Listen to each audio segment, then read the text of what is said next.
Internet leads ട്രെയിനിങ്ങിൻ്റെ CEO and ഫൗണ്ടറായ mister Jitto Jose ആണ് ഇന്ന് ഞങ്ങളുടെ കൂടെ ജോയിൻ ചെയ്തിട്ടുള്ളത്. Welcome sir. ഹായ്. എങ്ങനെയാണ് ഡിജിറ്റൽ മാർക്കറ്റിംഗ് എന്ന ഫീൽഡിലേക്ക് എത്തിയത്? ഞാൻ ആക്ച്വലി ഒരു വെബ്സൈറ്റ് ഡെവലപ്പറായിരുന്നു. ഞാനൊരു വെബ് പ്രോഗ്രാമറായിരുന്നു.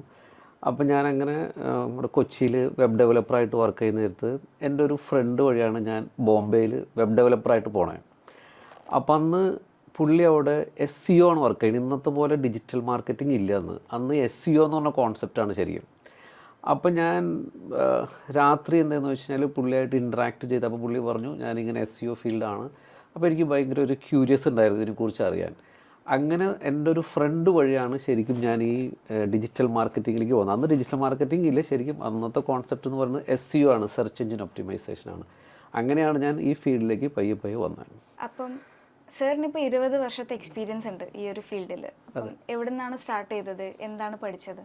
ഓക്കെ, ഞാൻ ശരിക്കും ഡിജിറ്റൽ മാർക്കറ്റിംഗ് ശരിക്കും എൻ്റെ ചേട്ടനിൽ നിന്നാണ് ഞാൻ ഇതിൻ്റെ ബേസിക് പാഠങ്ങൾ പഠിക്കുന്നത്. പക്ഷേ എനിക്കിതിനെക്കുറിച്ച് അറിയില്ലായിരുന്നു. അന്ന് എങ്ങനെയാണ് വെബ്സൈറ്റ് ഗൂഗിൾ ഒരു 30 ഇയേഴ്സ് ബാക്ക്, ഓൾമോസ്റ്റ് 30 ഇയേഴ്സ് ബിഫോറാണ് നമ്മുടെ ഗൂഗിളൊക്കെ ലോഞ്ച് ചെയ്തത്. അപ്പോൾ അന്നത്തെ ഒരു ചെറിയൊരു കോൺസെപ്റ്റ് ആയിരുന്നു. അതായത് നമ്മുടെ വെബ്സൈറ്റിൽ ചെറുതായിട്ട് കീവേഡൊക്കെ ഇട്ട് കഴിഞ്ഞാൽ ഓട്ടോമാറ്റിക്കലി ഗൂഗിളിൽ വരും. ആർക്കും ഡിജിറ്റൽ മാർക്കറ്റിങ്ങിനെ കുറിച്ചിട്ടോ SEOനെ കുറിച്ചിട്ടോ വലിയൊരു കോൺസെപ്റ്റ് ഉണ്ടായിരുന്നില്ല. പിന്നെ ഞാൻ ബോംബെയിൽ ചെന്ന് അവിടുന്ന് എൻ്റെ റൂംമേറ്റും എൻ്റെ ഫ്രണ്ടിൽ നിന്നിട്ടാണ് ഞാൻ ഇതിൻ്റെ ബേസിക്കൊക്കെ പഠിക്കുന്നത്. അങ്ങനെ സ്ലോലി എനിക്ക് അതിലൊരു ഇൻട്രസ്റ്റ് തോന്നി. കാരണം ലോട്ട് ഓഫ് സെർച്ച് എൻജിൻസ് ഒരുപാട് സെർച്ച് എഞ്ചിൻ്റെ അൽഗോരിതങ്ങൾ ഇങ്ങനെ മാറണം. എനിക്ക് ഭയങ്കര ഒരു നോളജ് ഒരുപാട് ഇഷ്ടമുള്ള ഒരാളാണ്. അപ്പോൾ ഇങ്ങനെ എല്ലാം കൂടി നോക്കിക്കഴിഞ്ഞപ്പോൾ എനിക്ക് മനസ്സിലായത് എനിക്ക് പറ്റിയൊരു ഫീൽഡാണല്ലോ. അങ്ങനെയാണ് ഞാൻ സ്ലോലി ഈ ഡിജിറ്റൽ മാർക്കറ്റിങ്ങിലേക്ക് അല്ലെങ്കിൽ സെർച്ച് എഞ്ചിൻ ഒപ്റ്റിമൈസേഷൻ, സെർച്ച് എഞ്ചിൻ്റെ ഒരു ഗൂഗിൾ വേൾഡിലേക്ക് ഞാൻ വരുന്നതിൻ്റെ ഒരു തുടക്കം അങ്ങനെയാണ് ശരിക്കും. അപ്പോൾ സാറ് ലണ്ടനിലൊക്കെ വർക്ക് ചെയ്തിട്ടുണ്ടെന്ന് കേട്ടിട്ടുണ്ട്. അപ്പം അവിടെ പഠിച്ചിട്ടുണ്ടോ, എങ്ങനെയാണ്? ഞാൻ ഡിജിറ്റൽ മാർക്കറ്റിങ്ങിൻ്റെ ഒരു പ്രത്യേകത എന്ന് വെച്ചാൽ every day lot of changes are happening. നമ്മളിത് അപ്ഡേറ്റ് ചെയ്താലാണ് നമുക്ക് ഈ ഫീൽഡിൽ നല്ല രീതിയിൽ സക്സസ് ആയിട്ട് നിൽക്കാൻ പറ്റുള്ളൂ. അപ്പം നമുക്കൊരു അപ്ഡേറ്റ് ചെയ്യാൻ താല്പര്യമില്ല, അങ്ങനെയുള്ള ആൾക്ക് പറ്റിയൊരു ഫീൽഡല്ല. പക്ഷെ ഞാൻ നേരത്തെ പറഞ്ഞതുപോലെ എനിക്ക് നോളജ് ഇഷ്ടമാണ്, അപ്ഡേറ്റ് ചെയ്യണത് ഇഷ്ടമാണ്. അപ്പോൾ ഞാൻ ഭയങ്കര പാഷനേറ്റാണ്.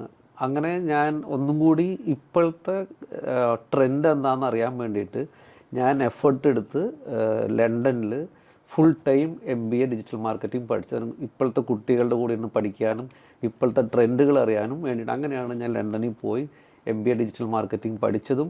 പിന്നെ എൻ്റെ ഒരു എക്സ്പീരിയൻസ് ഉള്ളത് കൊണ്ട് തന്നെ എനിക്ക് ലണ്ടനിൽ തന്നെ ഡിജിറ്റൽ മാർക്കറ്റിംഗ് ഹെഡായിട്ടാണ് ഞാൻ വർക്ക് ചെയ്തത്. അവിടെ പാർട്ട് ടൈം എന്ന് പറയുന്നത് തന്നെ എനിക്ക് ഹെഡായിട്ട് തന്നെ കിട്ടി, കാരണം എൻ്റെ ഒരു എക്സ്പീരിയൻസ് ഉള്ളതുകൊണ്ടാണ്.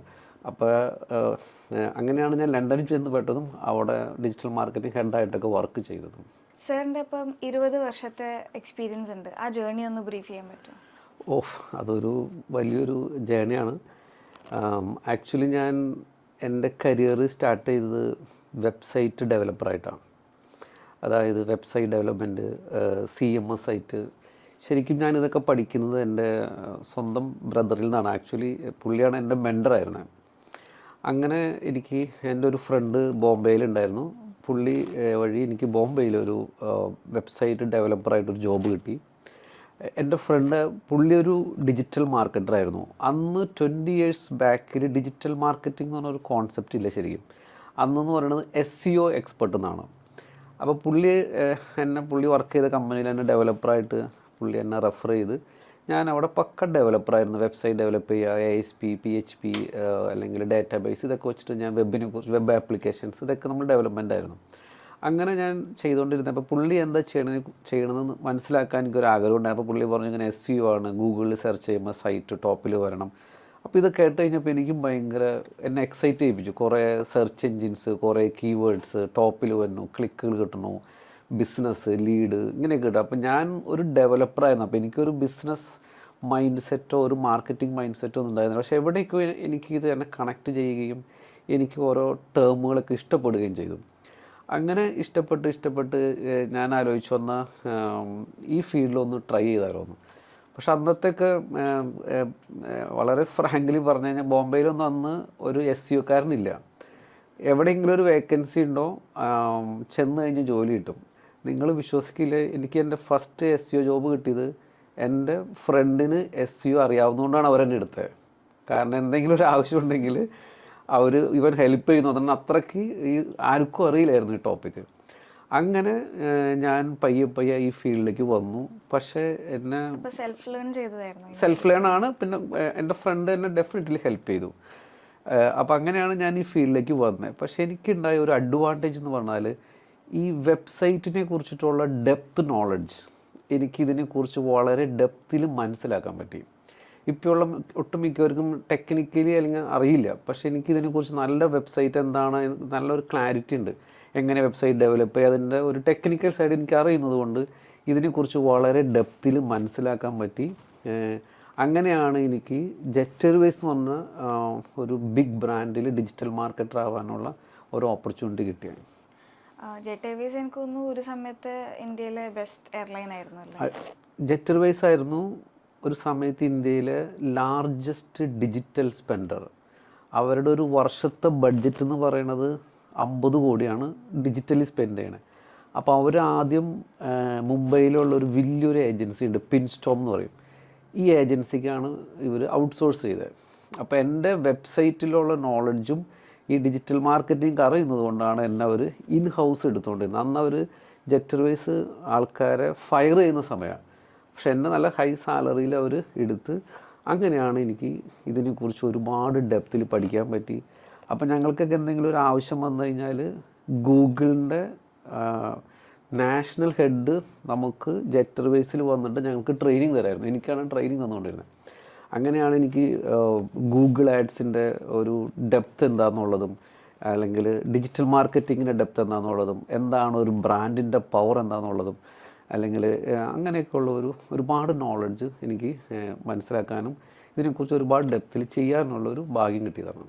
ജെറ്റർവേസിലെ എക്സ്പീരിയൻസിന് ശേഷമാണോ സാർ ലണ്ടനിൽ പോയി MBA എടുക്കുന്നതും? ഒരിക്കലും. ഞാൻ ബോംബെയിൽ വർക്ക് ചെയ്തതിന് ശേഷം ഞാൻ എന്ത് ചെയ്തു, കൊച്ചിയിലേക്ക് വന്നു, ഹോം ടൗണിലേക്ക് വന്ന് ഞാനിവിടെ എനിക്ക് ഒരു ചെറുതായിട്ടൊരു ഏജൻസി തുടങ്ങി. ആ ഫസ്റ്റ് ഏജൻസിയാണ് iBot സൊല്യൂഷൻസ് എന്ന് പറയും. ഇപ്പോഴും ഏജൻസി ഉണ്ട്. അതായത് ഗൂഗിളിൻ്റെ ബോട്ട് എന്ന് പറഞ്ഞ പേരിൽ നിന്നാണ് ഞാൻ iBot എന്ന് പറഞ്ഞ ഒരു പേരെടുത്തത്. അങ്ങനെ ഒരു iBot സൊല്യൂഷൻ എന്ന് പറഞ്ഞ ഏജൻസി തുടങ്ങി. ഏജൻസി തുടങ്ങിയപ്പോൾ തന്നെ ഞാൻ എന്ത് ചെയ്യുന്നു വെച്ചാൽ കുട്ടികൾക്ക് ട്രെയിനിങ് കൊടുക്കുമായിരുന്നു ഡിജിറ്റൽ മാർക്കറ്റിംഗ്. അന്ന് ഞാനാണ് കേരളത്തിൽ തന്നെ ഫസ്റ്റ് ട്രെയിനിങ് ഇൻസ്റ്റിറ്റ്യൂട്ട് തുടങ്ങിയതും. അങ്ങനെ ഈ ട്രെയിനിങ്ങിൻ്റെ ഒരു ഡിമാൻഡ് കണ്ടപ്പോഴാണ് ഞാൻ ഒരു എക്സ്ക്ലൂസീവ് ഡിജിറ്റൽ മാർക്കറ്റിംഗ് ഇൻസ്റ്റിറ്റ്യൂട്ടായ ഇൻ്റർനെറ്റ് ലീഡ്സ് ട്രെയിനിങ് എന്ന് പറഞ്ഞ ഇൻസ്റ്റിറ്റ്യൂട്ട് ഞാൻ ലോഞ്ച് ചെയ്തതും അങ്ങനെയാണ്. അപ്പം സാറ് ഇപ്പോൾ ലണ്ടനിൽ വർക്ക് എക്സ്പീരിയൻസ് ഉണ്ടെന്ന് പറഞ്ഞല്ലോ. ലണ്ടനിലെ ഒരു വർക്ക് എക്സ്പീരിയൻസ് എൻവയൺമെൻറ്റും അതേപോലെ തന്നെ ഇന്ത്യയിൽ ഡിജിറ്റൽ മാർക്കറ്ററായിട്ട് വർക്ക് ചെയ്യുന്നതും തമ്മിൽ എന്താ ഒരു ഡിഫറൻസ്? Okay, good question. ഞാൻ നമ്മുടെ കുട്ടികളുടെ അടുത്തും ഈ വർക്ക്ഷോപ്പൊക്കെ നടത്തുമ്പോൾ പറയണതാണ്, ഡിജിറ്റൽ മാർക്കറ്റിംഗ് എന്ന് പറയുന്നത് ആക്ച്വലി ഒരു ഗ്ലോബൽ ലാംഗ്വേജാണ്. അപ്പോൾ നമുക്കിവിടെ പഠിച്ചിട്ടായാലും, ഇപ്പോൾ അമേരിക്കയിൽ പോയിട്ടായാലും ശരി, UK ശരി, ഗൾഫിലായാലും ശരി, ഒരു ഗൂഗിൾ എന്ന് പറഞ്ഞ ഒരു സെർച്ച് എഞ്ചിനുള്ളൂ. അതുപോലെ ഒരു ലിങ്ക്ഡിനുള്ളൂ, ഒരു യാഹൂ ഉള്ളൂ, ഒരു ഫേസ്ബുക്ക് ഉള്ളൂ. അപ്പോൾ ഇവിടെ പഠിക്കുന്നതൊക്കെ തന്നെയാണ് അവിടെ നമുക്ക് അപ്ലൈ ചെയ്യാൻ പറ്റും. പക്ഷെ ഞാൻ കണ്ട ഒരു പ്രത്യേകത എന്ന് വെച്ചാൽ അവിടെ കുറച്ചും കൂടി ഓട്ടോമേഷൻ കൂടുതലാണ്. കാരണം അവിടെ മാൻ പവർ വെരി എക്സ്പെൻസീവാണ്. അതുകൊണ്ടാണ് അവർ കുറച്ചും കൂടി ഓട്ടോമേഷൻ, വേൾഡിലുള്ള എല്ലാ ഓട്ടോമേഷൻ സോഫ്റ്റ്വെയറുകൾ ഡെവലപ്പ് ചെയ്തിരിക്കുന്നത് ശരിക്കും ഈ ഡെവലപ്ഡ് കൺട്രീസിന് വേണ്ടി. കാരണം അവിടെ മാൻ പവർ വെരി എക്സ്പെൻസീവാണ്. അതാണ് ഞാൻ കണ്ട ഒരു മേജർ ഡിഫറൻസ്. പക്ഷേ ഓട്ടോമേഷനെ കുറിച്ച് എനിക്ക് ഒരുപാട് പഠിക്കാനും ചെയ്യാനൊക്കെ ഉള്ള അതാണ് ഞാൻ കണ്ട ഒരു മേജർ ഡിഫറൻസ് ആക്ച്വലി. സാർ ഇപ്പം ഒരു ഇൻസ്റ്റിറ്റ്യൂട്ട് നടത്തുന്നുണ്ടെന്ന് പറഞ്ഞു. അപ്പോൾ അതിൻ്റെ പേര് ഇൻ്റർനെറ്റ് ലീഡ്സ്. അപ്പോൾ എങ്ങനെയാണ് ഈ പേരിലേക്ക് എത്തിയത്? അതൊരു ഗുഡ് ചോദ്യമാണ്. ശരിക്കും മൊത്തത്തിൽ ഇപ്പോൾ കുറച്ചൊക്കെ മാറി തുടങ്ങിയിട്ടുണ്ട്. മൊത്തത്തിലുള്ള ഒരു ധാരണ എന്ന് പറയുന്നത് ഡിജിറ്റൽ മാർക്കറ്റിംഗ് എന്ന് പറയുന്നത് ജസ്റ്റ് ഒരു ആഡ് ചെയ്യുക, അല്ലെങ്കിൽ ഒരു ബാനർ ചെയ്യുക, കുറച്ച് പേര് വീഡിയോ കാണുക, ഇതൊക്കെയാണ് ആൾക്കാരുടെ വിചാരം. പക്ഷേ ഇതല്ല actually digital marketing. Digital marketing എന്ന് പറയുന്നത് ഇൻ്റർനെറ്റിൽ നിന്നും ഹൈ ക്വാളിറ്റി എൻക്വയറി ജനറേറ്റ് ചെയ്യുക എന്നുള്ളതാണ്. അപ്പോൾ അതാണ് അതിൽ നിന്ന് ഇൻസ്പയർഡ് ആയിട്ടാണ് ഞാൻ ഈ പേരെടുത്തത്, ഇൻ്റർനെറ്റ് ലീഡ്സ് ട്രെയിനിങ്. അതായത് ഇൻ്റർനെറ്റിൽ നിന്നും എങ്ങനെ ലീഡ് എടുക്കാം, ഇതിൻ്റെ ട്രെയിനിങ്ങാണ് നമ്മൾ കൊടുക്കുന്നത്. ഓക്കെ, അങ്ങനെയാണ് ഞാൻ ഈ പേര് തന്നെ എടുക്കാൻ കാര്യം. ഫോർച്ചുനേറ്റ്ലി എനിക്ക് ആ ഡൊമൈൻ അന്ന് അവൈലബിൾ ആയിരുന്നു. ഇൻ്റർനെറ്റ് ലീഡ്സ് ട്രെയിനിങ് ആക്ച്വലി ഒരു ഗ്ലോബൽ ടേമാണ് ഇൻ്റർനെറ്റ് ലീഡ്സ് ട്രെയിനിങ്. അങ്ങനെയാണ് ഞാൻ ഈ പേര് ചൂസ് ചെയ്യാനുള്ള ഒരു കാര്യം. വളരെ ആപ്റ്റായിട്ടുള്ളൊരു പേരാണല്ലോ. അതെ അതെ, എൻ്റെ അടുത്ത് ഒരുപാട് പേര് പറഞ്ഞതാണ് പേര് കൊള്ളാലോ എന്ന് പറഞ്ഞു. തുടക്കം ആൾക്കാർക്ക് അത്ര അക്സെപ്റ്റബിൾ ആയിരുന്നില്ല, ഇത് എന്ത് പേരാണ്. പക്ഷേ സ്ലോലി ഈ ഡിജിറ്റൽ മാർക്കറ്റിങ്ങും ഇൻ്റർനെറ്റിൻ്റെ ഒക്കെ യൂസേജ് കൂടി വന്നപ്പോൾ ആൾക്കാർക്ക് ഇത് കണക്ട് ചെയ്യാൻ തുടങ്ങി. പക്ഷേ ഞാൻ ഡിജിറ്റൽ ലീഡ്സ് ട്രെയിനിങ്ങിനേക്കാളും നല്ലത് ഇൻ്റർനെറ്റ് എന്ന് പറഞ്ഞാൽ കുറച്ചും കൂടി വലിയ കോൺസെപ്റ്റാണ് ഇൻ്റർനെറ്റ് എന്ന് പറഞ്ഞാൽ. അത് നമുക്കറിയാം, ഓരോ ദിവസം ചെല്ലുന്തോറും ഇൻ്റർനെറ്റിൻ്റെ യൂസേജ് കൂടി വരാണ്, ഇൻ്റർനെറ്റ് ഉപയോഗിക്കുന്നതിൻ്റെ കൂടി വരാണ്, ഡിജിറ്റൽ മാർക്കറ്റിങ്ങിൻ്റെ കോൺസെപ്റ്റ് കൂടി വരാണ്. അപ്പോൾ അതുകൊണ്ടാണ് ഞാൻ അന്ന് അങ്ങനെ ഒരു പേര് കിട്ടാനുള്ളൊരു, എനിക്ക് രജിസ്റ്റർ ചെയ്യാനുള്ളൊരു ഭാഗ്യം ഉണ്ടായത്. ഇപ്പോൾ ഒരുപാട് കുട്ടികൾ ഡിജിറ്റൽ മാർക്കറ്റിംഗ് പഠിക്കാൻ ആഗ്രഹിക്കുന്നുണ്ട് ഈ ഒരു ഇയറിൽ. അതെ, പക്ഷേ എവിടെ നോക്കിയാലും നമുക്കൊരു ഡിജിറ്റൽ മാർക്കറ്റിംഗ് ഇൻസ്റ്റിറ്റ്യൂട്ട് കാണാൻ പറ്റും, ഒരുപാട് ഇൻസ്റ്റിറ്റ്യൂട്ട് ഉണ്ട്. അതെ, അപ്പം എങ്ങനെയാണ് നല്ലൊരു ഇൻസ്റ്റിറ്റ്യൂട്ട് ഒരു കുട്ടി തിരഞ്ഞെടുക്കുക? അത് നല്ലൊരു ചോദ്യമാണ്. ഞാൻ ഇൻസ്റ്റിറ്റ്യൂട്ട് തുടങ്ങിയപ്പോൾ ഞാൻ ഓൾറെഡി പറഞ്ഞായിരുന്നു, നമ്മുടെ ഇൻസ്റ്റിറ്റ്യൂട്ടായിരുന്നു ഫസ്റ്റ്, അല്ലെങ്കിൽ ആദ്യത്തെ ഇൻസ്റ്റിറ്റ്യൂട്ട് എന്നൊക്കെ പറഞ്ഞു. ഞാൻ ഇപ്പോഴും ഓർക്കുന്നുണ്ട്, പല കുട്ടികളും കേരളത്തിൻ്റെ പല ഭാഗത്തു നിന്നും കൊച്ചിയിൽ വന്ന് ഹോട്ടലിൽ താമസിച്ചിട്ട് നമ്മുടെ അടുത്ത് പഠിച്ചിട്ടുണ്ട്, ഗൾഫിൽ നിന്ന് വന്നിട്ട് പഠിച്ചിട്ടുണ്ട്. കാരണം അന്ന് ഇൻസ്റ്റിറ്റ്യൂട്ടുകളില്ല. പക്ഷെ ഞാൻ അന്ന് പഠിപ്പിക്കാനുള്ള കാര്യം, എനിക്ക് ഒരുപാട് വലിയ പ്രൊജക്റ്റുകളൊക്കെ ചെയ്യുന്നതുകൊണ്ടാണ് ഞാനത് പഠിപ്പിച്ചത്. അപ്പോൾ ഒരു കുട്ടി ഇൻസ്റ്റിറ്റ്യൂട്ട് തിരഞ്ഞെടുക്കുമ്പോൾ ഇപ്പോൾ ഉള്ള ഒരു ട്രെൻഡ് എന്ന് പറയുന്നത്, ഒരുപാട് ഇൻസ്റ്റിറ്റ്യൂട്ടുണ്ട്. ഈ കുട്ടികളൊക്കെ ഇത് പോകുന്നത് ചിലപ്പോൾ അവർ റീൽ കണ്ടിട്ടായിരിക്കും പോണേ, റീലിൻ്റെ ഒരു വൈബ് കണ്ടിട്ടാണ് പോണേ. ഡെഫിനറ്റ്ലി ഇൻഫ്രാസ്ട്രക്ചർ, ബിൽഡിങ്, ക്യാമ്പസിൻ്റെ ഒരു വൈബ് ഇത് കണ്ടിട്ടാണ് പോണേ. ശരിക്കും ഡിജിറ്റൽ മാർക്കറ്റിംഗ് എന്ന് പറയുന്നത് ഒരു സ്കില്ലാണ്, അല്ലാണ്ട് ഇതൊരു ഡിഗ്രി സർട്ടിഫിക്കറ്റോ അല്ലെങ്കിൽ ഒരു ഡിപ്ലോമ സർട്ടിഫിക്കറ്റോ ഒരു സർട്ടിഫിക്കറ്റ് അല്ല. അപ്പോൾ ഈ ഒരു സ്കില്ല് നിങ്ങൾക്ക് കരസ്ഥമാക്കണമെങ്കിൽ അതൊരു എക്സ്പേർട്ട് ഡിജിറ്റൽ മാർക്കറ്ററിൻ്റെ കീഴിൽ പഠിച്ചാൽ മാത്രമേ പറ്റൂ. അല്ലാണ്ട് ഒരു മിനിമം 5 to 10 ഇയർ എക്സ്പീരിയൻസ് ഉണ്ടാവണം. അതുപോലെ തന്നെ ഒരുപാട് പ്രൊജക്റ്റുകൾ, ഹാൻഡ് ഓൺ പ്രൊജക്റ്റുകൾ ചെയ്തിട്ടുണ്ടാവണം. ഇങ്ങനെയുള്ള ഒരാൾക്ക് മാത്രമേ ഇവരെ നല്ല രീതിയിൽ ഗൈഡ് ചെയ്യാനും ഇവർക്ക് നല്ല രീതിയിൽ ഇവരെ പഠിപ്പിക്കാനും ഇവർക്ക് ഇതിൻ്റെ പ്രാക്ടിക്കൽ ആസ്പെക്റ്റ് മനസ്സിലാക്കാനും പറ്റൂ. അപ്പോൾ ഒരു കുട്ടി ഡിജിറ്റൽ മാർക്കറ്റിംഗ് ഇൻസ്റ്റിറ്റ്യൂട്ട് തിരഞ്ഞെടുക്കുമ്പോൾ ആരാണ് പഠിപ്പിക്കുന്നത്, അല്ലാണ്ട് ക്യാമ്പസിൻ്റെ പേരല്ല ഇമ്പോർട്ടൻസ്, പഠിപ്പിക്കുന്ന ആളുടെ പ്രൊഫൈല്, അതുപോലെ അത് 100% പ്രാക്ടിക്കലാണോ, അതുപോലെ തന്നെ ലേറ്റസ്റ്റ് ടോപ്പിക്സ് ഇൻക്ലൂഡഡ് ആണോ, ഈ 3 കാര്യം നോക്കിയിട്ട് വേണം ഒരു കുട്ടി ഒരു ഇൻസ്റ്റിറ്റ്യൂട്ടിനെ തിരഞ്ഞെടുക്കാൻ. ഇപ്പം എനിക്ക് തോന്നുന്നു സാറിൻ്റെ ഇൻസ്റ്റിറ്റ്യൂട്ടിൽ സാറ് തന്നെയാണ് കുട്ടികളെ പഠിപ്പിക്കുന്നത്. ഞാനാണ് മെജോറിറ്റി ടോപ്പിക്കും ഞാൻ തന്നെയാണ് പഠിപ്പിക്കുന്നത്. അതുകൊണ്ടാണ് കുട്ടികൾ നമ്മുടെ അടുത്തേക്ക് വരുന്നത്. അവർക്കിപ്പോൾ എങ്ങനെ അവരെ കരിയർ അടുത്ത ലെവലിലേക്ക് കൊണ്ടുപോകാം, അല്ലെങ്കിൽ എന്താണ് ഒരു കമ്പനി ഡിജിറ്റൽ മാർക്കറ്റിൽ നിന്ന് എക്സ്പെക്റ്റ് ചെയ്യണത്, അല്ലെങ്കിൽ ഞാനാണെങ്കിലും ഇപ്പോൾ ലോകത്തിൻ്റെ പല ഭാഗത്തും പല പ്രൊജക്റ്റുകളും ചെയ്തിട്ടുണ്ട്. ഇപ്പോൾ ലണ്ടനിൽ ഞാൻ വർക്ക് ചെയ്തിട്ടുണ്ട്, അതുപോലെ എനിക്ക് ന്യൂയോർക്കിൽ ക്ലയൻ്റ് ഉണ്ട്. ന്യൂയോർക്കിൽ ഞാനൊരു ക്ലയൻറ്റിന് വേണ്ടി കുറച്ചാൾ വർക്ക് ചെയ്തിട്ടുണ്ട്. ദുബായിൽ എനിക്ക് ക്ലയൻ്റ് ഉണ്ടായിരുന്നു, ദുബായിലെ ക്ലയൻറ്റിന് വേണ്ടിയിട്ട് ഞാൻ വർക്ക് ചെയ്തിട്ടുണ്ട്. കേരളത്തിൽ ഞാൻ വർക്ക് ചെയ്തിട്ടുണ്ട്, പല കമ്പനികൾക്ക് വേണ്ടി എനിക്ക്. അപ്പോൾ എനിക്കറിയാം ഒരു കമ്പനി എന്താണ് എക്സ്പെക്റ്റ് ചെയ്യുന്നത്. അതുകൊണ്ടാണ് ഞാൻ നേരത്തെ പറഞ്ഞത്, കമ്പനി എക്സ്പെക്റ്റ് ചെയ്യുന്നത് ക്വാളിറ്റി ലീഡാണ്. അല്ലാണ്ട് നിങ്ങളൊരു റീലുണ്ടാക്കി, ഒരു ബാനർ ക്രിയേറ്റ് ചെയ്തു, ക്യാമ്പയിൻ ചെയ്തു, ഇതൊന്നുമല്ല കമ്പനിക്ക് വേണ്ടത്. കമ്പനിക്ക് വേണ്ടത് ക്വാളിറ്റി ലീഡാണ്. അതുകൊണ്ടാണ് നമ്മുടെ ഇൻസ്റ്റിറ്റ്യൂട്ടിൻ്റെ പേരും തന്നെ അങ്ങനെ ഞാൻ ഇടാനുള്ള കാര്യം. സാറിൻ്റെ ഇൻസ്റ്റിറ്റ്യൂട്ടിൽ ഇതുവരെ എത്ര കുട്ടികൾ പഠിച്ചിട്ടുണ്ട്, അല്ലെങ്കിൽ എത്ര പിള്ളേർ, പ്ലേസ്മെൻറ്റ് ഫെസിലിറ്റി ഉണ്ടോ അവിടെ? ഓക്കെ, ഗുഡ് ചോദ്യം. നമുക്കൊരു മൊബൈൽ ആപ്പ് ഉണ്ട്. ഈ മൊബൈൽ ആപ്പ് എന്ന് പറയുന്നത് പ്ലേ സ്റ്റോറിലും ആപ്പ് സ്റ്റോറിലും മാത്രമാണ് ഈ മൊബൈൽ ആപ്പ്. എനിക്ക് തോന്നുന്നു കേരളത്തിലല്ല, ഇന്ത്യയിൽ തന്നെ ഒരു ഇൻസ്റ്റിറ്റ്യൂട്ടിനും സ്വന്തമായി മൊബൈൽ ആപ്പില്ല. നമുക്ക് പ്ലേ സ്റ്റോറിലുണ്ട്, ആപ്പ് സ്റ്റോറിലുണ്ട്. ഈ മൊബൈൽ ആപ്പ് എനിക്ക് തോന്നുന്നു ഒരു 25,000 കുട്ടികളെങ്കിലും കേരളത്തിൽ ഇപ്പോൾ ഉപയോഗിക്കുന്നുണ്ടാവും, മോർ ദാൻ 25. അതുപോലെ തന്നെ എൻ്റെ കോഴ്സ് ഡയറക്റ്റ് തന്നെ ഒരു 3,000 4,000 കുട്ടികളെങ്കിലും നമ്മളിന്ന് ഡയറക്റ്റ് പഠിച്ചിട്ടുണ്ടാവും. അതുപോലെ തന്നെ ഞാനൊരു ഡിജിറ്റൽ മാർക്കറ്റിംഗ് വർക്ക്ഷോപ്പ് കണ്ടക്ട് ചെയ്യാറുണ്ട്. എനിക്ക് തോന്നുന്നു മോർ ദാൻ 50,000 75,000 കുട്ടികളെ എൻ്റെ ഫ്രീ വർക്ക്ഷോപ്പ് അറ്റൻഡ് ചെയ്തിട്ടുണ്ടാവാം. അപ്പോൾ അത്രമാത്രം ഒരു സ്റ്റുഡൻറ്റ് ബേസും അല്ലെങ്കിൽ അത്രമാത്രം നമുക്കൊരു ഓഡിയൻസും ഈ ഫീൽഡിൽ ഞാൻ ക്രിയേറ്റ് ചെയ്തിട്ടുണ്ട് ഇത്രയും വർഷം കൊണ്ട്. ഇപ്പം സ്ഥിരമായിട്ട് കേൾക്കുന്നൊരു സംഭവമാണ്, പുറത്തേക്ക് കുട്ടികൾ പഠിക്കാൻ പോകുന്നുണ്ട്, പക്ഷെ അവിടെ ഒരു ജോബ് കിട്ടാൻ വളരെ ബുദ്ധിമുട്ടാണ്. അപ്പോൾ സാറിന് ലണ്ടനിൽ ഹെഡായിട്ട് ജോയിൻ ചെയ്യാൻ പറ്റിയെന്ന് കേൾക്കുമ്പോൾ തന്നെ എനിക്ക് അതിശയമാണ്. എന്താ വെച്ചാൽ എനിക്ക് ഒരുപാട് ഫ്രണ്ട്സ് ഉണ്ട്, അവരൊക്കെ പറയും അവിടെ എത്തി, പക്ഷെ ഒരു പാർട്ട് ടൈം കിട്ടാൻ തന്നെ കഷ്ടപ്പെടുകയാണ്. ഇനി കിട്ടിയാൽ തന്നെ ചെറിയ മിനിമം വേജിലുള്ള വർക്കുകളൊക്കെ ചെയ്ത് അഡ്ജസ്റ്റ് ചെയ്ത് പോകുന്നു എന്നാ പറയാ. അപ്പൊ എങ്ങനെയാണ് അവിടെ ഒരു ജോബ് സെക്യൂർ ചെയ്തത്? ഓക്കെ, അത് നല്ലൊരു ചോദ്യമാണ്.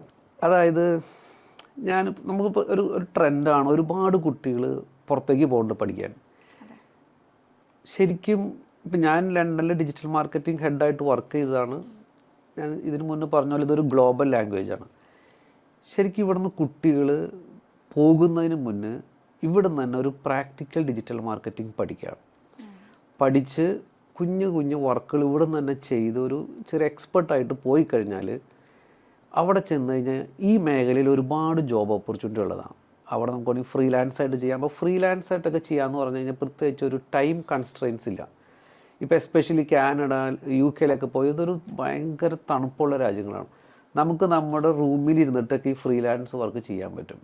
ഇത് സ്കില്ലുണ്ടെങ്കിൽ ഇതിന് വലിയ ചിലവൊന്നുമില്ല, ഇത് പഠിച്ചു പോവാം. പിന്നെ അത്യാവശ്യം കമ്പ്യൂട്ടറും ടെക്നിക്കലൊക്കെ സ്കില്ലുള്ളവർക്ക് കുറച്ചും കൂടി അഡ്വാൻസ് ലെവലിൽ ഇത് പഠിക്കാനും അവിടെ ചെന്ന് ചെയ്യാനും പറ്റും.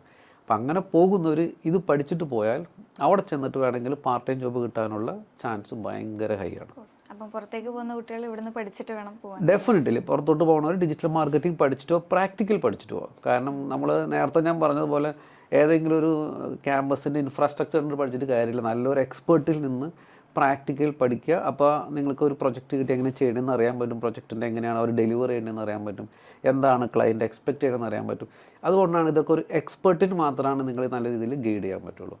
ഞാൻ കണ്ടിട്ടുണ്ട് മിക്ക ഇൻസ്റ്റിറ്റ്യൂട്ടുകളിലും ക്യാമ്പസൊക്കെ ഭയങ്കര അടിപൊളിയായിരിക്കും, പക്ഷെ അവിടെ പഠിപ്പിക്കുന്നത് 6 മാസം എക്സ്പീരിയൻസ്, 1 വർഷം എക്സ്പീരിയൻസ്, ചിലപ്പോൾ ജീവിതത്തിൽ ഒരു പ്രൊജക്റ്റ് ചെയ്യാത്തവരായിരിക്കും. അപ്പോൾ അതുകൊണ്ടാണ് നിങ്ങൾ അങ്ങനത്തെ രീതിയിൽ പഠിച്ചാലാണ് നിങ്ങൾക്ക് ഗുണമാവുള്ളൂ. സാർ ഇപ്പോൾ ഒരു ഇൻസ്റ്റിറ്റ്യൂട്ടിൻ്റെ ഹെഡാണ്, അപ്പം സാറിൻ്റെ അക്കോർഡിംഗ് എന്താണ് ഈ 2025 ഡിജിറ്റൽ മാർക്കറ്റിങ്ങിൻ്റെ ഒരു ഡെഫിനേഷൻ? ഓക്കെ, നല്ലൊരു ചോദ്യമുണ്ട്. അതായത് ഞാൻ നേരത്തെ പറഞ്ഞ പോലെ ഡിജിറ്റൽ മാർക്കറ്റിംഗ് എന്ന് പറഞ്ഞാൽ ശരിക്കും മൊത്തത്തിൽ എല്ലാവരും വിചാരിച്ചിരിക്കുന്നത് ഇതെന്തൊരു IT ജോബ് എന്നാണ്. ശരിക്കും ഇതൊരു മാർക്കറ്റിംഗ് ആണ്. ഇതൊരു IT ജോബേ അല്ല, 100% മാർക്കറ്റിംഗ് ആണ്. പക്ഷേ നമ്മളിവിടെ ടെക്നോളജി ഉപയോഗിച്ചിട്ടുള്ള മാർക്കറ്റിംഗ് ആണ്. നമുക്ക് ടെക്നിക്കൽ ബാക്ക്ഗ്രൗണ്ട് നല്ല രീതിയിൽ വേണം, 100% ടെക്നിക്കൽ നോളജ് വേണം.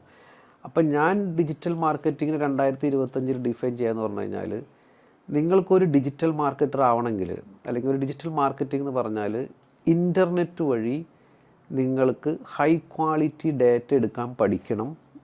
പഠിച്ചിട്ട് ആ ഡേറ്റയിൽ നിന്നും ക്ലയൻറ്റിന് ബിസിനസ് ഉണ്ടായോ എന്ന് നിങ്ങൾ മേക്ക് ഷുവർ ചെയ്യണം. മേക്ക് ഷുവർ ചെയ്യാൻ മാത്രമല്ല, അവരുടെ റിട്ടേൺ ഓൺ ഇൻവെസ്റ്റ്മെൻറ്റ് പോസിറ്റീവ് ആണോ എന്ന് നിങ്ങൾ മേക്ക് ഷുവർ ചെയ്യണം. അല്ലാണ്ട് വെറുതെ ഒരു ആഡ് ഇടാൻ ഒരു കമ്പനിക്ക് ഡിജിറ്റൽ മാർക്കറ്റർ വേണ്ട. ആ കോൺസെപ്റ്റ് നിങ്ങൾ ചിന്തിക്കരുത്. നിങ്ങൾക്ക് ഡിജിറ്റൽ മാർക്കറ്റിംഗ് എന്ന് പറഞ്ഞു കഴിഞ്ഞാൽ ഇൻ്റർനെറ്റിൽ നിന്ന് ക്വാളിറ്റി ഡാറ്റ എടുക്കുക, ആ എടുക്കുന്ന ഡാറ്റ കൺവേർട്ട് ആക്കിയോ എന്ന് മേക്ക് ഷുവർ ചെയ്യുക, അവരുടെ ROI പോസിറ്റീവ് ആണെന്ന് ചെക്ക് ചെയ്യുക. ഇത്തരം കാര്യങ്ങൾ ചെയ്യുന്നതാണ്, മനസ്സിലാക്കുന്നതാണ് ആക്ച്വലി ഡിജിറ്റൽ മാർക്കറ്റിംഗ് എന്നാണ് എൻ്റെ ഒരു ഐഡിയ എന്ന് പറഞ്ഞാൽ, അല്ലെങ്കിൽ ഞാൻ ഡിഫൈൻ ചെയ്യുന്നത് അങ്ങനെയാണ് ശരിക്കും ഡിജിറ്റൽ മാർക്കറ്റിംഗ് എന്ന് പറഞ്ഞാൽ. ഇതൊരു 21st സെഞ്ച്വറി സ്കില്ലാണ് ഡിജിറ്റൽ മാർക്കറ്റിംഗ്. അപ്പോൾ സാർ പറഞ്ഞു ഇതൊരു ഗ്ലോബൽ ലാംഗ്വേജ് ആണ്. പക്ഷേ കുട്ടികൾക്ക് ചിലപ്പോൾ ഡൗട്ട് ഉണ്ടാവാം, എന്ത് സ്ട്രീം അല്ലെങ്കിൽ ഏത് ഫീൽഡ് പഠിച്ച് അല്ലെങ്കിൽ എന്ത് ബാക്ക്ഗ്രൗണ്ടുള്ള കുട്ടികൾക്കാണ് ഇത് പഠിക്കാൻ പറ്റാമെന്നൊരു ഡൗട്ട് ഉണ്ടാവും. അപ്പോൾ എന്തെങ്കിലും ഒരു പെർട്ടിക്കുലർ ഫീൽഡിൽ നിന്ന് പഠിച്ചിട്ട് വരണം എന്ന് നിർബന്ധമുണ്ടോ? ഓക്കെ, വളരെ ഒരു ഇൻട്രസ്റ്റിംഗ് ആയിട്ടുള്ള ഇതാണ്. ഞാൻ നേരത്തെ പറഞ്ഞില്ല, നമ്മളൊരു 4000 കുട്ടികളെയും നമ്മുടെ അടുത്ത് പഠിച്ചിട്ടുണ്ടെന്ന്. എൻ്റെ അടുത്ത് ആക്ച്വലി ഞാനത് വളരെ ലേറ്ററാണ് ആ ഒരു സത്യം മനസ്സിലാക്കിയത്. പക്ഷെ ഞാനിപ്പോൾ പറയുന്ന കാര്യം പലർക്കും വളരെ നെഗറ്റീവ്ലി അതിന് ഇമ്പാക്റ്റ് ചെയ്യാം. പക്ഷെ അതാണ് അതിൻ്റെ ഒരു ഫാക്റ്റ്. ഇപ്പം ഞാൻ ഇത്തരം പിള്ളേരെ പഠിച്ച് കുറച്ച് കഴിഞ്ഞപ്പോഴാണ് ഞാൻ മനസ്സിലാക്കിയത്, എൻ്റെ അടുത്ത് 3 കാറ്റഗറി ഓഫ് സ്റ്റുഡൻസ് വരുമായിരുന്നു. ഒരു കാറ്റഗറി എന്ന് പറയുന്നത് അവർ ടെക്നിക്കൽ പഠിച്ചവരായിരിക്കും, അതായത് BCA, BTech അല്ലെങ്കിൽ MTech, IT പഠിച്ചവരാണ്. രണ്ടാമത്തെ ഒരു കാറ്റഗറി എന്ന് പറയുന്നത് നോൺ ടെക്നിക്കൽ ബാക്ക്ഗ്രൗണ്ട്, അതായത് BBA, MBA, BCom പഠിച്ചവരാണ്. മൂന്നാമതൊരു കാറ്റഗറി എന്ന് പറയുന്നത് ടെക്നിക്കലും പഠിച്ചിട്ടുണ്ടാവും, മാർക്കറ്റിംഗ് പഠിച്ചിട്ടുണ്ടാവും. ഫോർ എക്സാമ്പിൾ പറഞ്ഞ BCA പഠിച്ചു, അത് കഴിഞ്ഞിട്ട് MBA പഠിച്ചു, അല്ലെങ്കിൽ BTech പഠിച്ചു, അത് കഴിഞ്ഞിട്ട് MBA പഠിച്ചു. അങ്ങനെ ടെക്നിക്കലും മാർക്കറ്റിംഗ് അറിയണവർ. ശരിക്കും നല്ലൊരു സക്സസ്ഫുൾ ഡിജിറ്റൽ മാർക്കറ്റർ ആവണമെങ്കിൽ നമുക്ക് ടെക്നിക്കൽ ബാക്ക്ഗ്രൗണ്ടും വേണം, മാർക്കറ്റിംഗ് ബാക്ക്ഗ്രൗണ്ടും വേണം. എന്നാൽ മാത്രമേ വിജയിക്കൂ. ഇപ്പം ഞാൻ കാണുന്നുണ്ട് ഒരുപാട് കുട്ടികൾ ഇപ്പോൾ ഒരു 3 വർഷം മുന്നൊക്കെ ഡിജിറ്റൽ മാർക്കറ്റിംഗ് പഠിച്ചു ഒരു ഫീൽഡിൽ ആരും വർക്ക് ചെയ്യുന്നില്ല. കാരണം ഇത് അവർ ടെക്നിക്കൽ ബാക്ക്ഗ്രൗണ്ട് ആയിരിക്കും അവർക്ക്, പക്ഷേ അവർക്ക് പിന്നീട് മനസ്സിലാവുന്നത് 100% മാർക്കറ്റിംഗ് ആണല്ലോ. ചിലവർ മാർക്കറ്റിംഗ് ബാക്ക്ഗ്രൗണ്ട് വന്നിട്ടുണ്ടാകും, പക്ഷേ പിന്നീടാണ് മനസ്സിലാവുന്നത് ടെക്നിക്കൽ നോളജ് അറിയണമെന്ന്. അങ്ങനെ ഒരു ഘട്ടം കഴിഞ്ഞ് കഴിയുമ്പോൾ ഇവർക്ക് ഇതിൽ സക്സസ് ആവാൻ പറ്റുന്നില്ല. അപ്പോൾ ഫോർച്യുനേറ്റ്ലി ഞാൻ ആദ്യം ടെക്നിക്കൽ പേഴ്സൺ ആയിരുന്നു, പക്ഷേ ഞാൻ കുറേ സമയം എടുത്തിട്ടാണ് ഇതിൻ്റെ ഒരു മാർക്കറ്റിംഗ് ആസ്പെക്റ്റ് മനസ്സിലാക്കിയത്. അതുകൊണ്ടാണ് ഇതിലെനിക്ക് മനസ്സിലായി മാർക്കറ്റിംഗ് വെരി ഇമ്പോർട്ടൻ്റ് ആണെന്ന് മനസ്സിലായതുകൊണ്ടാണ് ഞാൻ ലണ്ടനിൽ MBA ഡിജിറ്റൽ മാർക്കറ്റിംഗ് കുറച്ചും കൂടി എഫേർട്ട് എടുത്തിട്ട് പഠിക്കാൻ പോയത്. പക്ഷേ നിങ്ങൾക്ക് അതുകൊണ്ട് നേരത്തെ പറഞ്ഞ ടെക്നിക്കൽ ബാക്ക്ഗ്രൗണ്ടും മാർക്കറ്റിംഗ് ഉള്ളവർക്ക് മാത്രമേ ഇവിടെ ഷൈൻ ചെയ്യാനും പറ്റുള്ളൂ, വളരെ ഡെപ്തിൽ ഇതിലേക്ക് പോകാനും പറ്റുള്ളൂ. ഇപ്പം കൊറോണേൻ്റെ ടൈം തൊട്ട് നമുക്കറിയാം എല്ലാം ഇപ്പോൾ ഓൺലൈനായിട്ടാണ് നടക്കുന്നത്. അപ്പം സാറിൻ്റെ ഇൻസ്റ്റിറ്റ്യൂട്ടിൽ ഓൺലൈൻ ക്ലാസ്സസ് ആണോ ഉള്ളത് അതോ ഓഫ്ലൈൻ ക്ലാസ്സസ് ആണോ? Okay, good. ഞാൻ ആദ്യം ഓഫ്ലൈൻ ക്ലാസ്സാണ് പഠിപ്പിച്ചുകൊണ്ടിരുന്നത്. അപ്പം ഞാൻ എല്ലാവരോടും പറയും ഡിജിറ്റൽ മാർക്കറ്റിംഗ് നിങ്ങൾക്ക് പഠിക്കണോ ഓഫ്ലൈൻ പഠിച്ചാൽ എന്ന് പറയും. അങ്ങനെയാണ് കൊറോണ വന്നപ്പോൾ ഞാൻ ഓൺലൈൻ ക്ലാസ് എടുക്കാൻ തുടങ്ങി. ഓൺലൈൻ ക്ലാസ് എടുത്തപ്പോഴാണ് എനിക്ക് സത്യത്തിലുള്ളൊരു ഫാക്റ്റ് പിടുത്തം കിട്ടിയത്. ഡിജിറ്റൽ മാർക്കറ്റിംഗ് നിങ്ങൾ പഠിക്കണോ ഓൺലൈനിൽ പഠിക്കുക. ഓൺലൈനിൽ പഠിച്ചാൽ ഒരുപാട് അഡ്വാൻറ്റേജ് ഉണ്ട്. ഒന്ന്, നമുക്ക് ഓൺലൈൻ ലൈവ് പഠിക്കണം. ലൈവ് പഠിക്കുമ്പോൾ എന്തെങ്കിലും ഡൗട്ട് ഉണ്ട് അപ്പോൾ തന്നെ ചോദിക്കാം. ഡെഫിനറ്റ്ലി ഓഫ്ലൈൻ ക്ലാസ്സിലും ചോദിക്കാം, ഓൺലൈനിലും ചോദിക്കാം. സ്ക്രീൻ ഷെയർ ചെയ്യാം. ഓൺലൈനിൽ നമുക്ക് സ്ക്രീൻ ഷെയർ ചെയ്യാം. ഇനി നമുക്ക് ഓഫ്ലൈനിൽ ചിലപ്പോൾ നമുക്ക് എന്തെങ്കിലും ഡൗട്ട് ഉണ്ടെങ്കിൽ ചിലപ്പോൾ ആൾക്കാർക്ക് മറ്റുള്ളവർക്ക് നമ്മൾ കളിയാക്കുമെന്ന് പേടിച്ചിട്ട് ചോദിക്കില്ല.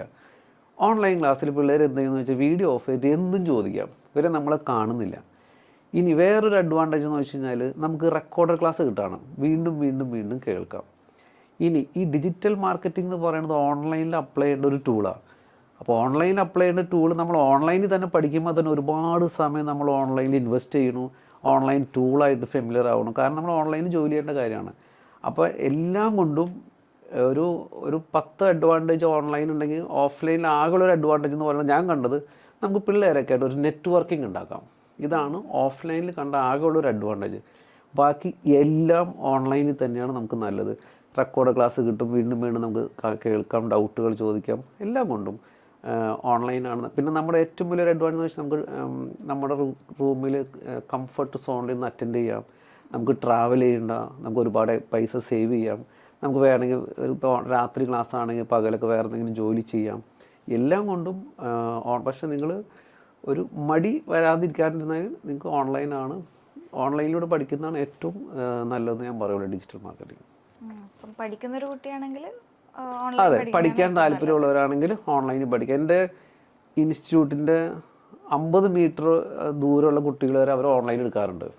ഓഫ്ലൈൻ നല്ലതാണ് ഡെഫിനറ്റ്ലി, പക്ഷേ ഓഫ്ലൈനിൽ ഒരേ തരത്തിലുള്ള പിള്ളേരൊക്കെ ആയിരിക്കണം. ഇപ്പോൾ ഒരു കുട്ടി ഇപ്പോൾ ഞാൻ ചില സ്ഥലത്ത് പഠിച്ചവരെ കേൾക്കാറുണ്ട്, ചിലർ ഹൗസ് വൈഫായിരിക്കും, ചിലർ ജോലി ചെയ്യണവരായിരിക്കും, ചിലർ സ്റ്റുഡൻ്റ് ആയിരിക്കും, ചിലർ +2 പിള്ളേരായിരിക്കും, ചിലർ ഡിഗ്രി പിള്ളേരായിരിക്കും. ഇവരൊക്കെ ഒരുമിച്ചാണ് ഒരു ക്ലാസ് റൂമിൽ ഇരിക്കുന്നത്. അവർക്ക് ഒരിക്കലും വിജയിക്കാൻ പറ്റില്ല, കാരണം ഓരോരുത്തരുടെയും കപ്പാസിറ്റി ലെവൽ ഡിഫറെൻ്റ് ആണ്. പക്ഷെ ഓൺലൈനിൽ അങ്ങനെയല്ല, നമുക്ക് വീണ്ടും വീണ്ടും കേൾക്കാം, പഠിക്കാം, അങ്ങനെയാണ്. അവരെ ഫ്ലെക്സിബിളാണ്. ഇപ്പം നമ്മൾ പൊതുവായിട്ട് കേൾക്കുന്നൊരു സംഭവമാണ് AI എല്ലാത്തിനെയും ഓവർടേക്ക് ചെയ്യും, AI എല്ലാ ജോബ്സിനെയും കവർ ചെയ്യും. അപ്പോൾ ഈ ഡിജിറ്റൽ മാർക്കറ്റിംഗ് എന്ന ഫീൽഡിൽ ഇപ്പം AI കംപ്ലീറ്റ്ലി ഓവർടേക്ക് ചെയ്യാൻ ചാൻസ് ഉണ്ടോ? ഇതെല്ലാവരും ഓരോ കാലഘട്ടത്തിൽ ഓരോ ടേമുകൾ വെച്ചിട്ട് ആൾക്കാർ പേടിപ്പിക്കുന്നതാണ്. ഞാൻ AI കാണുന്നത്, ഞാൻ AI ഉപയോഗിക്കുന്നതാണ്. ഇപ്പോൾ ChatGPTയിലൊക്കെ കണ്ടൻറ്റും കാര്യങ്ങളൊക്കെ ഉപയോഗിക്കുന്നതാണ്. പക്ഷെ നിങ്ങൾക്കൊരു പ്രൊഫഷണൽ ലെവലിൽ ചെയ്യണമെങ്കിൽ, അല്ലെങ്കിൽ ഒരു ഹൈ എൻഡ് ലെവലിൽ ചെയ്യണമെങ്കിൽ, ഒരു പ്രീമിയം ലെവലിൽ ചെയ്യണമെങ്കിൽ നമുക്കൊരു മാൻ ബ്രെയിൻ കറക്റ്റായിട്ട് വർക്ക് ചെയ്യണ സിസ്റ്റത്തിൽ ചെയ്താൽ മാത്രമേ പറ്റൂ. ഇപ്പോൾ AIയിൽ നമുക്കൊരു ഇമേജ് ഉണ്ടാക്കാം. ആ ഇമേജ് എന്ന് പറയുന്നത് ഒരു ഇൻകംപ്ലീറ്റ് ആണ്, നമ്മളൊരു ഷോർട്ട് കട്ടിൽ ഉണ്ടാക്കുന്ന. അത് നമ്മൾ ആക്ച്വലി എന്താണോ കൺവേ ചെയ്യുന്നത് അത് അവിടെ നടക്കുന്നുണ്ടാവില്ല. നമ്മളവിടെ കുറച്ച് അഡ്ജസ്റ്റ് ചെയ്യാണ്. എഐയിൽ നമുക്ക് വീഡിയോ എഡിറ്റ് ചെയ്യാം, പക്ഷെ അതിന് അതിൻ്റെതായ ഇൻകംപ്ലീറ്റ് ഉണ്ട്. ഒരു ബ്രെയിൻ ഇരുന്ന് ഒരു ഹ്യൂമൺ ഇരുന്ന് എഡിറ്റ് ചെയ്യുമ്പോൾ ഉണ്ടാകുന്ന ഒരു പെർഫെക്ഷൻ അവിടെ കിട്ടില്ല. എഐ നമുക്ക് കണ്ടൻറ് റൈറ്റ് ചെയ്യാം, നമ്മൾ കൊടുക്കുന്ന കണ്ടൻറ് എഐ നമുക്ക് ഇട്ടുതരും, പക്ഷെ ഒരു high level high expert content writer എഴുതുന്ന ഒരു പെർഫെക്ഷൻ ഇതിന് കിട്ടില്ല. എഐ വെച്ച് നമുക്ക് വെബ്സൈറ്റ് ഉണ്ടാക്കാം, നമ്മൾ ഉദ്ദേശിക്കുന്ന കസ്റ്റമറെ കൺവിൻസ് ചെയ്യുന്ന രീതിയിൽ. അപ്പോൾ ഒരു തുടക്കക്കാർക്ക്, മീഡിയംകാർക്ക്, ബഡ്ജറ്റ് ഇല്ലാത്തവർക്ക് പൈസയൊക്കെ സേവ് ചെയ്യാൻ വേണ്ടി നമുക്ക് എഐ ശരിക്കും നമ്മൾ ഹെൽപ്പ് ചെയ്യും. എല്ലാ ടെക്നോളജിയും ഹെൽപ്പ് ചെയ്യും. പക്ഷേ നമുക്കൊരു പ്രീമിയം ലെവലിൽ, ഹൈ ലെവലിൽ ചെയ്യണമെങ്കിൽ തന്നെ നമുക്കൊരു എക്സ്പെർട്ടിൻ്റെത് വേണം. പക്ഷേ ഡെഫിനറ്റ്ലി ചെറിയ ചെറിയ കമ്പനിക്കാർ, ഇപ്പം എനിക്ക് ആദ്യം തന്നെ ഒരു കണ്ടൻറ് റൈറ്റർ ഉണ്ടായിരുന്നു, ഇപ്പോൾ എനിക്ക് അതിൻ്റെ റൈറ്ററിൻ്റെ ആവശ്യമില്ല, കാരണം എഐ വെച്ച് ചെയ്യാം. അപ്പം ഇങ്ങനെ എല്ലാ മേഖലകളിലും എഐ വെച്ച് ചെയ്യുന്നത് കൊണ്ട് ഒരുപാട് ജോബുകൾ നഷ്ടപ്പെടുന്നുണ്ട്. ഡെഫിനറ്റ്ലി തുടക്കക്കാരുടെ ജോലികൾ, അല്ലെങ്കിൽ ചെറിയ ചെറിയ പഠിച്ചിട്ട് വരുന്ന ജോലികൾ, ഇവരൊക്കെ നമുക്ക് വേണ്ട ചെറിയ കമ്പനിക്കാർക്ക്. നമ്മളൊരു പ്രീമിയം ലെവലിൽ ചെയ്യണമെങ്കിൽ നമുക്ക് എഐക്ക് അത്രയൊരു ഇമ്പോർട്ടൻസ് ഉണ്ടെന്ന് എനിക്ക് തോന്നുന്നില്ല. അതായത് ഈ എഐൻ്റെ ഔട്ട്പുട്ട് എക്സ്പെക്ടേഷൻ മീറ്റ് ചെയ്യുന്നുണ്ടോ എന്ന് നോക്കാൻ ഒരു മാൻ പവർ തന്നെ വേണം. അത് പറഞ്ഞ ഒരു ബ്രെയിൻ വർക്കൗട്ട് ആവണം അതിന്. ഇതൊക്കെ ഞാൻ മനസ്സിലാക്കുന്നത്, ഈ ടൂളുകളൊക്കെ നമ്മുടെ എഫിഷ്യൻസി ഒന്നും കൂടി കൂട്ടും. നമ്മളൊരു എക്സ്പെർട്ടാണോ, നമുക്ക് ഈ ടൂളുകളൊക്കെ കൈകാര്യം ചെയ്യാൻ അറിയാൻ പറ്റും. ഇങ്ങനെയാണ് ഈ ടൂൾ ഉപയോഗിക്കേണ്ടത്, ഇങ്ങനെയാണ് ഈ ടൂൾ ഉപയോഗിക്കേണ്ടത്. എല്ലാത്തിനും നോളജ് തന്നെ വേണം നമുക്ക്. നല്ലൊരു നോളജ് ഉണ്ടെങ്കിലാണ് ഈ ടൂളിനെ എങ്ങനെ എഫക്റ്റീവ്ലി ഉപയോഗിക്കാൻ നമുക്ക് അറിയുള്ളൂ. എനിക്ക് തോന്നുന്നു ഇന്നത്തെ കാലത്ത് കുറച്ചും കൂടി എഫിഷ്യൻ്റ് ആയിട്ട് നമ്മൾ വർക്ക് ചെയ്യണമെങ്കിലും നമുക്ക് ഈ എഐ ടൂൾസിൻ്റെ ഒക്കെ നീഡ് ഉണ്ട് അവിടെ. അത് നമുക്ക് ഇൻകോർപ്പറേറ്റ് ചെയ്തിട്ട് നല്ല രീതിയിൽ ബെറ്റർ എഫിഷ്യൻസിയിൽ വർക്ക് ചെയ്യാൻ സാധിക്കും. അതെ.